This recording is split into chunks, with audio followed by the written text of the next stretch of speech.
Welcome back, it's Peter from Piston Ported, and we are here at Piston Ported Secret Laboratories. For this next set of videos, we are going to tear down this Series 3 engine completely to the core so that we can get it cleaned and do a complete rebuild on it.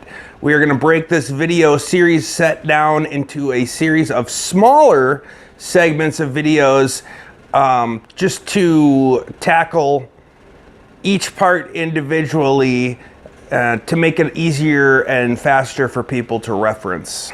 So thank you for joining us, and let's get going. The first thing that we need to do when tearing down a complete Lambretta engine is we need to take the exhaust off. In order to take the exhaust off, we're going to have to first take the silencer box off. To do that, we are just going to remove, these two nuts here, and then there's a mount down here that we're going to remove. This is a later Series 3 engine, so if you have an earlier one or a Series 1 or 2, you won't have this mount down here. As you can see here on this particular engine, he's missing the clamp for the tailpipe. We will be replacing that because otherwise his tailpipe is going to crack. So the first thing that we're actually going to do is we're going to remove the silencer box, and then from there we can move on to the U-bend and such. Moving on to the bottom bracket here. And then we need to take the clamp off here.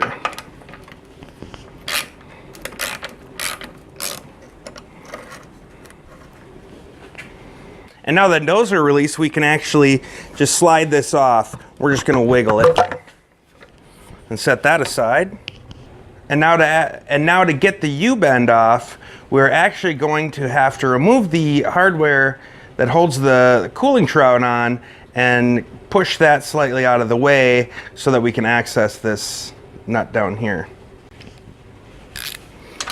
First one is this nut right here that holds the top of the cowl on. And now the spark plug has to come out before you can do this. And the last thing to get the shroud off is going to be these two 8mm head screws.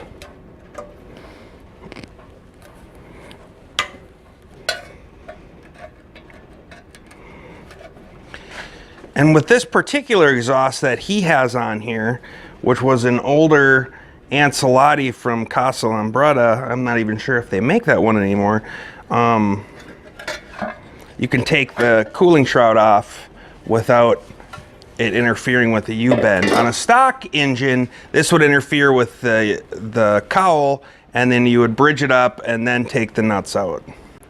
And normally you would have brass nuts and studs here. For whatever reason, this particular engine has bolts. So we're gonna go ahead and remove those. I don't care for the fact that it has bolts, but since we're replacing the entire top end, that issue will be resolved. And now we can withdraw the U-bend and set that aside. And now we're just going to go ahead and remove all the bolts holding the cooling shroud on.